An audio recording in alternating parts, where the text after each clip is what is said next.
The door is locked. The porch light is on, but you aren't safe.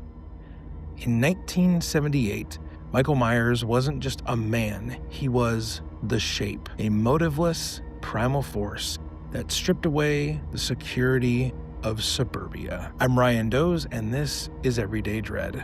Today, we are stalking the streets of Haddonfield, Illinois, to deconstruct the nature of evil in the original Halloween film. Is evil something we create, or a force that simply exists? Joining me to look behind the mask is the amazing Leah Robinson. So, let's get started.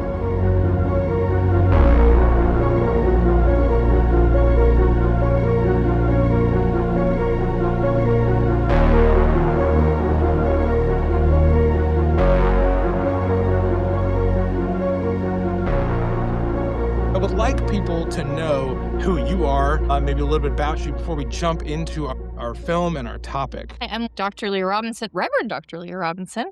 I am a professor of theology at a postgraduate level. I work at Mercer, and I do undergraduate courses too, usually in world religions or religion in America. I live in Charlotte, North Carolina, and I got my PhD from the University of Edinburgh, and it was in practical theology. So I've forever sort of put into that box, which is great because I think all theology is practical, which I can fight anyone on for many hours if given the opportunity. So yeah, when I'm not doing like intense debates about theological studies, I like to talk about the way that theology is applied in our day-to-day life. And I think horror, and indeed the horror genre in all of its forms, is a really good way to go about analyzing that. Because I do think some horror is just life. Yeah, I appreciate a lot of the stuff that, American Horror Story, which is something we maybe will dig into later. They have whole seasons that are based on, sometimes it's monsters and sometimes it's scary things. And then you get Right. a season like Cult where it's just Yep, it's just people. just It's people humans doing human stuff. humans doing human stuff, and all of a sudden it's real horrific and you're like, cool. So I think it's an interesting mode by which to analyze theological studies, but also just humanities in general, is through the lens of these stories. I think they bring out our darkest fears, but also like they really project a sort of version of the world that we exist in on the day-to-day that oftentimes we maybe try our best to ignore. And boy, are we going to see that in the topic tonight. Correct. So Sure. I just want to let people know, if you're watching this, listening to this, just so you know, I am I would say a beginner, starter level, deeper horror fan. I got my love for horror in the kind of creature feature, science fiction, horror blend of the genres. He is much more acquainted with the subgenre that we're going to be talking about tonight, with the first Halloween movie from 1978. Halloween is directed by John Carpenter, a fantastic director who we could just do John Carpenter films and not run out of things to talk about with horror and humanity and how they blend together. This film stars Donald Pleasance, a famous old school British actor, and a very young Jamie Lee Curtis in her first breakout role in Hollywood. She's gone on to do innumerable amounts of things, even several other Halloween films. This movie was released on October 25th of 1978. And for those of you that may not know, or maybe need a refresher, the film's synopsis, the summary goes like this. The film follows an escaped mental patient, Michael Myers, as he returns to his hometown of Haddonfield, Illinois, on Halloween night, and he stalks a teenager, Laurie Strode, a high school student and babysitter. Meanwhile, his psychiatrist, Dr. Sam Loomis, tries to track him down.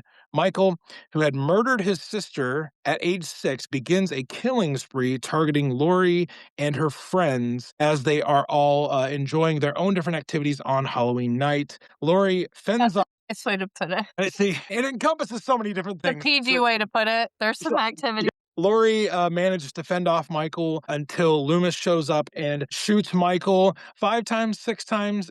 It depends on the version of the movie. It was arguably enough time. Enough times to kill a human man. He shoots him. But when Loomis goes to check and see where Michael is in the yard, because he falls out that balcony, he has disappeared, and it leads to this unresolved feeling at the end of the film. So, Leah, What is your personal history with Halloween? I've seen Halloween indeed a bunch of times, and again, I Yes. usually watch it every Halloween. It's such Uh, an easy watch. it's such an easy watch, and, like, I realize now because you were watching it and you're like like, your initial watch, I think you had mixed feelings about I it, did. and I think that's fair. I think for me, there's a lot of movies that represent nostalgia to me, and I think Halloween is, like I love the holiday of Halloween, and to Yeah. me, the movie Halloween just, like, projects this, like, Americana version of I mean, before Michael Myers starts stabbing people, like, it does set up this world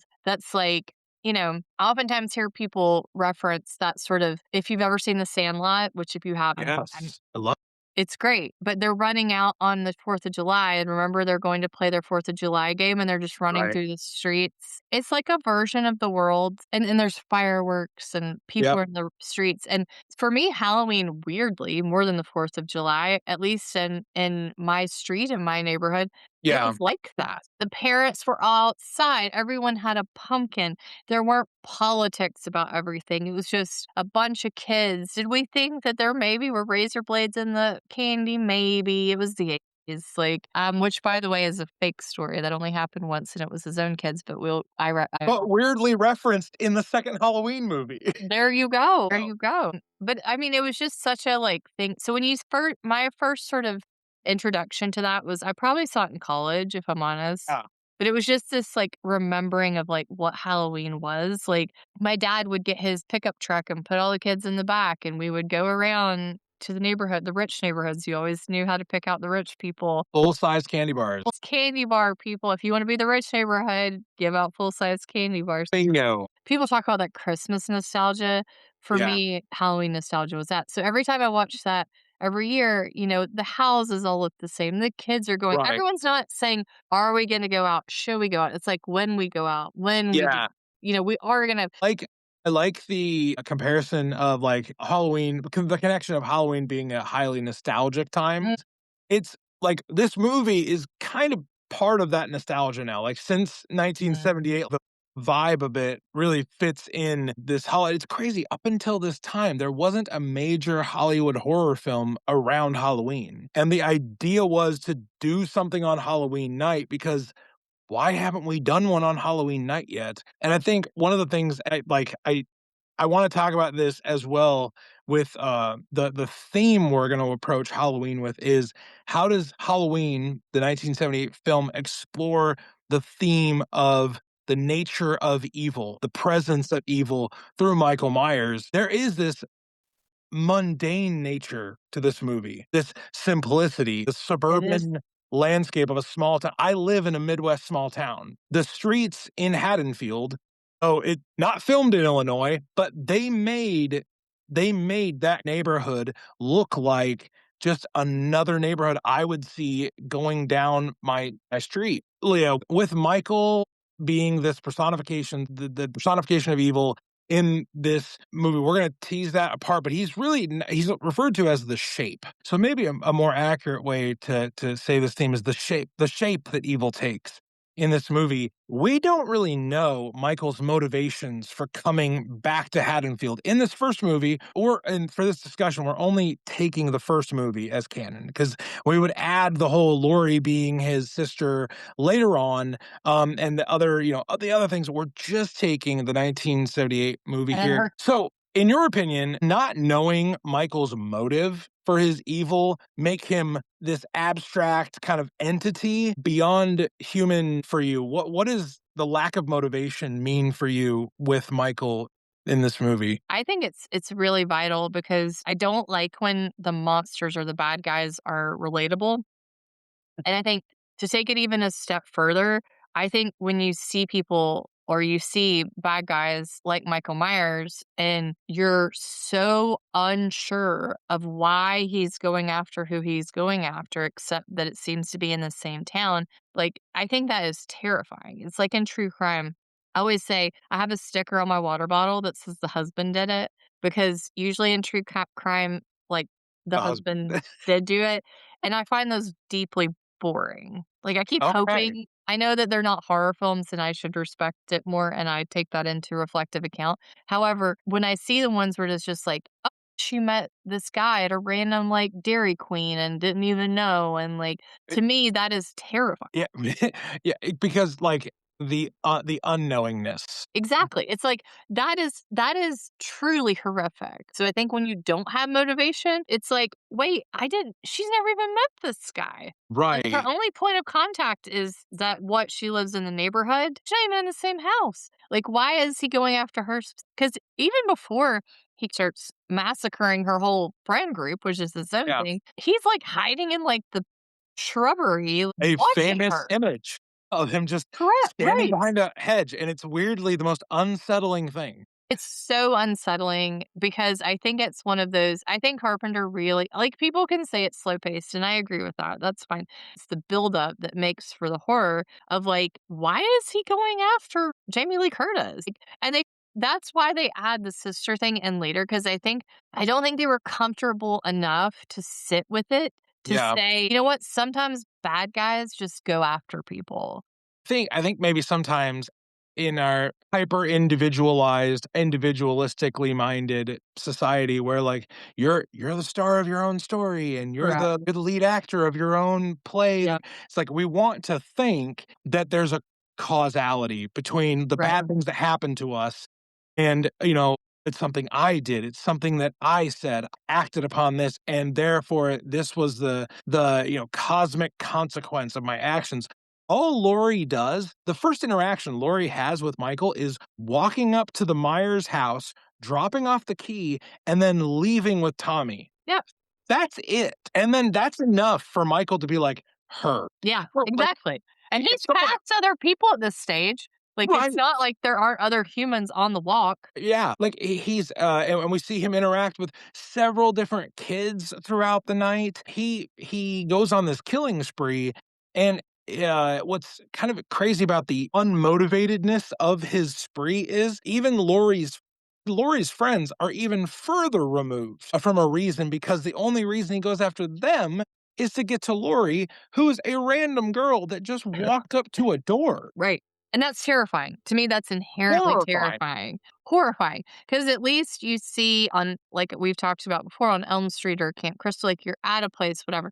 You could argue that for Halloween, but there's a bunch of people in that town. Right. And for some reason, he locks into her, and dear God, however many years later, he is still locked into her.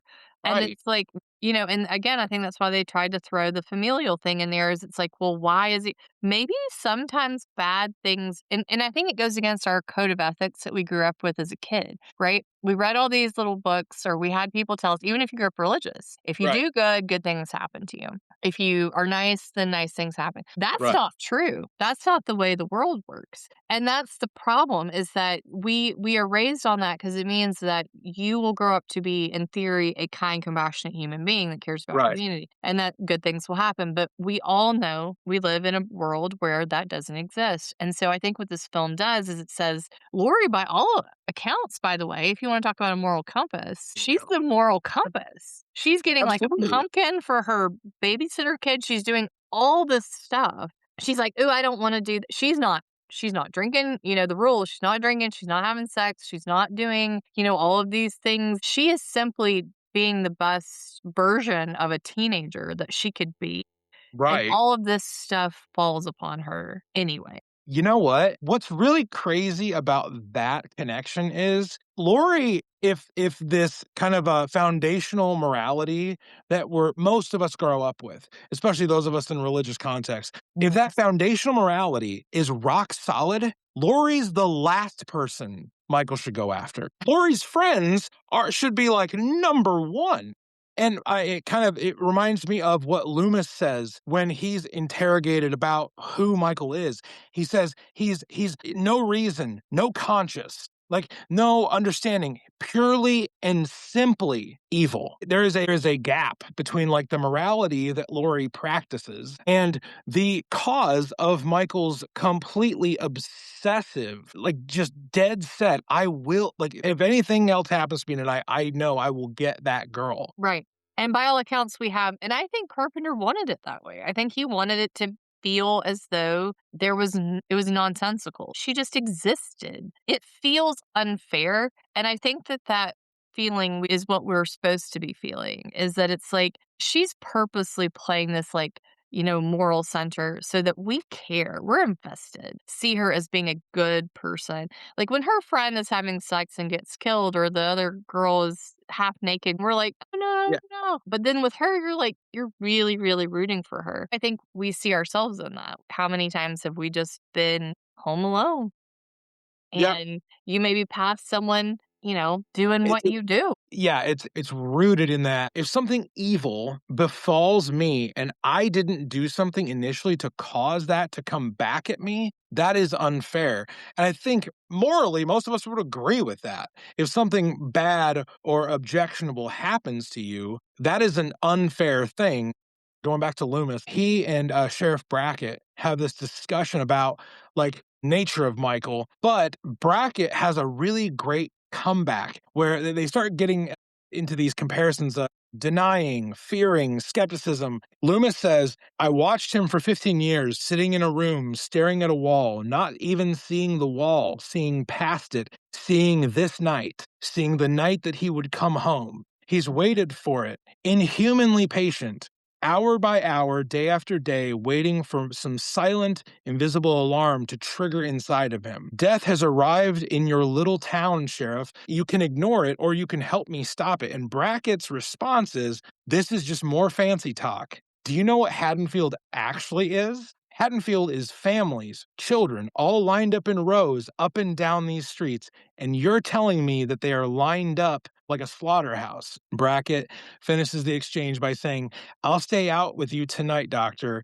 just on the chance that you're right. And if you're right, damn you for letting him out. That is two opposing viewpoints of the nature of evil having a head to head. I love that exchange. This idea of sort of a 1950s style moral compass imposed in a tropey way. Immediately, one of her friends has sex, and Michael Myers shows up in a ghost costume. Immediately. They're in the bed still, and he's just like, Right. "What up? I'm a voyeur. It's fine." So it's not saying that Ryan and I have issue with these particular things, but what we see is through the horror films, they start to show up as means by, Kevin Bacon very famously in Friday the 13th has sex, gets stabbed immediately. It's not even, we don't even have like a resting period. It's just Right. immediate. So Right. I think what he's saying is that, how could evil possibly come to this town? Its families were doing the stuff that, quote, we're supposed to do.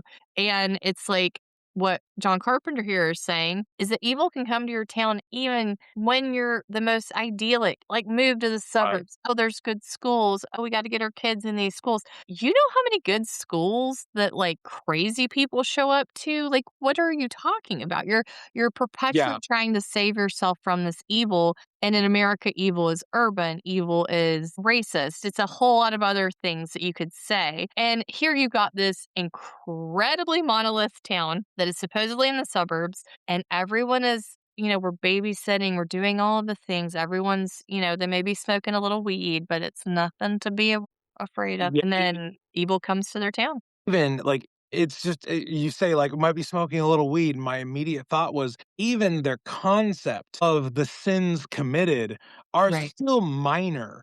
If a kid gets caught by Sheriff Brackett, drinking a beer underage, it's like, oh well, kids will be kids. But it's Correct. like we don't expect a four-person murder spree. We expect teeny tiny bits of evil that don't really have that big of consequences. What we don't expect is for unannounced, unprovoked means of evil. This movie can also be very, very rightly interpreted as a home invasion movie. But the home is also pretty much all of Haddonfield. Brackett's mentality is, I feel safe here. People should feel safe here. And you're saying this whole place is just like a house of kindling ready to go up. It's a slaughterhouse. And it's this idea of like we think we know. Yeah. Like you move to your whatever suburb and you're like, or fill in the blank country, and you're like nothing bad has ever happened here, nothing bad will ever happen. There's schools on Zillow or 9 out of 10. Like, of course we're gonna Yes. live here. Like there's a lot of upward mobility and all economic blah blah. You don't know who lived in the house next to you. What are you talking about? Like, and I think it's this idea that we have this expectation and it helps us to organize life. I always say this about theology. Theology was created for a multitude of different reasons, but one of the reasons was is because people live and they die. And that's deeply unsettling to Yeah. people, even indigenous people. And so it's just like this pattern of life is messy, it's scary, it's painful, it hurts, and then we die. And so these systems were created to try to organize that. And I think even in horror films, you see like, these rules that are created that if you follow the rules, it will be okay. And what Carpenter's saying here is that Laurie Strode followed the rules and it ain't Right. okay. You know, and I think he makes a real point to show if you look at the people who die before he attacks Lori, Right. except for that couple that just sort of like randomly get killed in the beginning, which just felt just Yeah. setting it up. But her Yeah. friends, they're all doing kind of weird things that would maybe set them karmatically, if you want to call it, against the sort of moral compass. But then when it gets to her, she's not done anything. Logic completely falls If apart. Yeah, I think there's this. I live in a small rural town similar to Haddonfield. Actually, I live in a small town that is very probably idyllic to a lot of people. One of the things that can just be said offhandedly in a conversation is, "Oh, I'm just so glad we moved out of blank to raise our family here." And my wife Kim and I have this conversation quite frequently that there is potential for great harm in all people. Some of the most revered and respected people have been known to commit vile acts against others. Watch And any special on John Wayne Gacy and like see how good you feel about existing in a small area. we've mentioned Lori a few times, and she has her own journey of skepticism where earlier on in the movie, Tommy says that he sees the boogeyman out the window, and she Mm. says there is no such thing as the boogeyman. And it leads to this kind of like thought in the back of her head. You can see it kind of on Jamie Lee's eyes that she doesn't want to believe this mythical story, but then towards the end of the movie, she's had to survive and face evil. So when she says to Dr. Loomis, was that the boogeyman? Like, And she's he's like, "Yeah." she's asking the question that Mm. this 9-year-old was asking because that innocence is gone. It like she cannot and then they explore this throughout the rest of the franchise to great exhausting effect. She never recovers from this night, No. truly. Because this whole idea of like, I did the right thing. I said the right thing. How Yep. in the world was I on the serial killer's radar? You follow the rules. She followed all the rules. She did all Yep. the good moral things, and still evil came crashing through the closet and was just stabbing a kitchen knife at her. So I just wanna kind of summarize that thought with this question. What does this imply about the coexistence of good and evil in every day? Because we Yeah. see it all the time, but in this movie, we see like a truncated, very focused, narrow view of Lori doing all the right things and Michael still desperately chasing her, and then, for the rest of her life. The rest of her life. And she's even a knitter. What else What she do you just want from this bro, girl? that stab with the knitting needle on I was my gonna last say, watch of you this, I said was like, he got shot. He also got stabbed. "Damn, Lori." She went for it. But I think it says that we can't escape evil. Like, even if we put up our best defenses, like, you move to rural Nebraska and you're right. Like, there could be somebody who crosses your path and massacre. I mean, watch Dateline or don't if you want to feel better about life. If you want to feel but honestly, if you watch Dateline, I live in Charlotte, North Carolina, and I'm glad I live in the city because I'm like, are there murders here? Oh, of course there are. But I know about them. know about them, and I know where to go if something weird starts happening, and there's someone that's gonna be across Right. the road. I have a Ring camera and a German The Ring Shepherd. camera ruins this franchise. Oh my god. Oh my god. Where are the dogs? Michael eats them and kills them. That's what He does. There was that one dog. Oh, yeah. I love the slight little, like, it says, like, "By the way, he eats dogs," and then I he mean, also kills if dogs. you need to hate him even more, there you go. Yeah, I mean, so I think it is one of those things where it's like you can't like no matter what you do, and we put up all of these preventative, and I think that's what Lori does. Maybe not consciously, but she puts up all these parameters of like, I am living the good life, I'm living the moral life, I'm doing all the right things. I am modest. I am not, whatever sort of tropes again, and they very much are stereotypes of what it takes to survive in life. I will say this as a theologian. It's not if evil will come, it's when evil comes. Now, evil is not going to always come in the form of a William Shatner masked Michael Myers, but something will happen. And all of Right. these things that you have, this scaffolding that you have created to lift up your family and your friends and your spouses and all and your life, like all of that is going to collapse and crumble.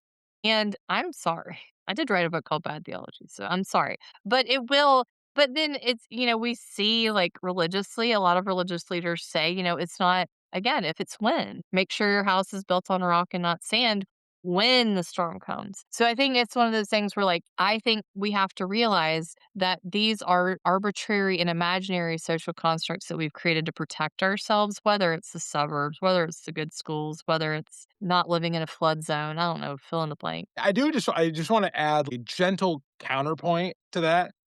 Because Lori never escapes this. Lori lives this morally upstanding life, and she is kind of a paragon of how a teenager should act. Because evil is being done to her and evil pursues her and she can't get out of the path of evil, it doesn't negate the moral foundation that she has. It doesn't negate Yeah. her being a great babysitter, being a thoughtful friend, being a Right. concerned person. But I think maybe the place where those thoughts meet is just because it doesn't negate the evil, it also doesn't prevent the evil. Like, these choices they're not preventative measures. They're like, you are living your life in the best way you know how. I believe everybody in Haddonfield at the beginning of this movie is living the best life they know how. Yeah. We can tell that when the sheriff's talking, he's like, "What are you talking about?" Like, It it's that doesn't happen here. Yeah, and the truth is it does. It may Mm. not manifest that way, I would say, comma, but comma, but mixed with evil, but you're quite right, is much like Lori. It's not if, it's when, yes. but you can fight back against it.